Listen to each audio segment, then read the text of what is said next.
Hi everybody, it's been 2 weeks since the last video, if you were watching, where I showed you the drawing that I was just getting started with on this painting, and so I'm coming back in again to show you where I'm at and explain what's going on. So I'm not in my studio today. It's 97 degrees here. I live in Wisconsin and there's no way. I have an air conditioner but it can't keep up, so I'm home. And so I just wanted to show you where I am. You can see she is pretty much all blocked in except for her hands. I haven't gotten to yet, but the rest of her is kind of what I would consider the base layer of color is in. And I wanted to talk a little bit about mainly her face, because this is one of the reasons why artists make copies. If you'll remember, this is a copy of a painting that was done in 1925 by an artist named Philip de Laszlo, who's one of my favorites. And this is Queen Elizabeth, the Queen Mother, when she was 25 years old. And so I'm doing this copy because I thought it was a really just beautiful example of his work. And as I've gotten into her, it has been an education. And I have been learning more than about things that I hadn't really anticipated. So I wanted to just talk about that a little bit, because it's something that other artists may find interesting. So her face, and it's difficult to see in this particular, I think, angle, but what I really noticed quickly when I started mixing up the skin tone colors for her face is that from about the corner of her eye up, her skin tones are very yellow. And from the corner of her eyes down, she's very pink. And there is a physiological reason for this. Our skin, we have a little fatty pad on our cheeks between the bone and the skin.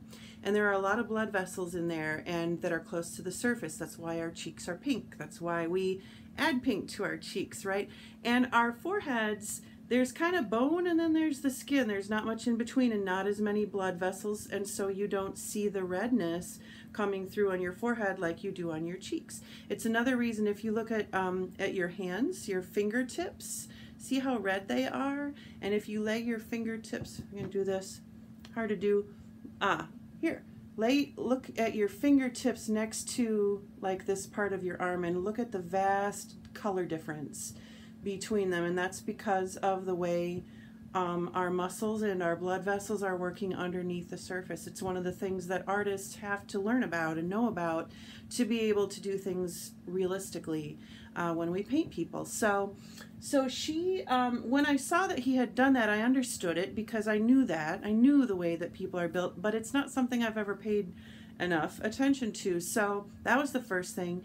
And then the next thing that I really started to get into was that, if you'll notice, she is not in a whole lot of shadow. Her face is pretty evenly lit. You can actually see in this video, I've got a window over here. So my face is lit on this side and it's on shadow on this side, but she's lit mostly from the front. She's got a little bit of a shadow here and a little bit of a shadow way on the far side of her face, and that's it. That makes it harder. Usually when I photograph someone to do a portrait, I kind of light them like this. I like a shadowed side of a face. Maybe not this much, but quite a bit. And he has not done that with her, because he definitely set her up to be painted this way. And she's probably sitting by a window. He would have painted her from life. So in order to therefore sculpt the shapes of the face, he can't rely on the shadows. You can see on my face here where I've got a deep shadow here, and there's always a corresponding one, and there's a shadow around my nose, and this shadow where the face turns to go to the back, and my neck. So when that's gone, you have to figure out another way to show three-dimensionality to an object when you're painting them in a 2D space. And you do that with color temperatures. And that's one of the things that is something I've not done a ton with before. I've never learned it. I don't feel like I've mastered it in order to apply it. And so that's one of the things that I'm learning a lot about this. And I'll explain what that is. So when we work with color, when an artist works with color, we are working with 4 different things. We work with the color itself. Everybody knows that. It's red, it's blue, it's yellow. We work with what we call value, which is darks and lights. Everybody knows that, right? Like right down here, this is in very heavy shadow, it's dark. Up here, she's not in shadow, it's light. Like, that's really obvious. It's one of the first things you learn when you're going to draw a sphere. You shade the side, right? That's the value of it. Then there's what we call chroma, which is how bright something is versus how dull it is. Not necessarily dark, but dull. Like this is a dull yellow. It's not dark, it's just dull. That's the chroma of that color. And then the 4th thing is temperature. And temperature is, the easiest way to explain it is we will say a color is warm or cool. And warm colors are what you would think of is if you were going to paint fire. You would use yellow, red, orange. Those are warm colors. Yellow is considered the warmest color. And if you were going to paint ice or water, you would do blue. Blue is considered, a particular blue is considered the coolest color. So you have warm colors and cool colors, but where it gets tricky is we will take, and this is where it becomes comparative. You have to have 2 colors side by side, and you are looking at them and comparing them, and you're saying, is this color warmer or cooler than this color? And where it gets tricky is that you could have a blue that is a cool, right? Because blue is cool, but you could have this blue be warmer than this blue. If you go towards purple, which you know by adding red to blue you get purple, you're adding red, which is a warm color, so you're warming up the blue even though blue is a cool color. So it gets tricky and it gets hard to apply correctly.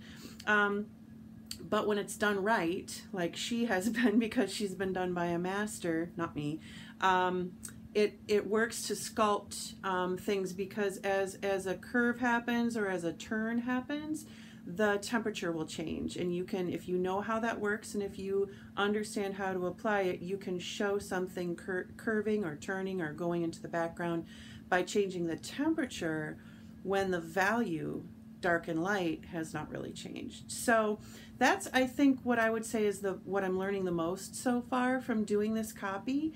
And I'm excited to keep going with it. One part of it that I'm really having fun with is her drape, this cloth. I love painting cloth and fabric and draped things. So this I don't find difficult. It's something I like to do, but it's a lot of fun. So I'm having fun with her too.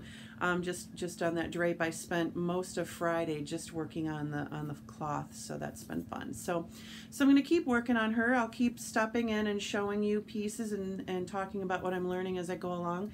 And I hope that it's informative to you as well and gives you a little more insight in the process of painting a portrait and the steps that we go through. I think to some people's eyes, she might be looking somewhat complete. Obviously no hands, but up here she may look somewhat complete. This is just the start. She has a long ways to go. In fact, I've lost a little bit of her likeness in the process of putting in all the paint. I've lost the drawing just a little bit. So I'll be fixing that up and doing a lot more layers as well. So that's it for today. So hope you're staying cool wherever you are, and I'm staying out of the studio for the rest of the week. It's too hot, so I'll be working at home, and I'm glad I can do that. So have a great week, everybody, and I'll see you again next time. Thanks.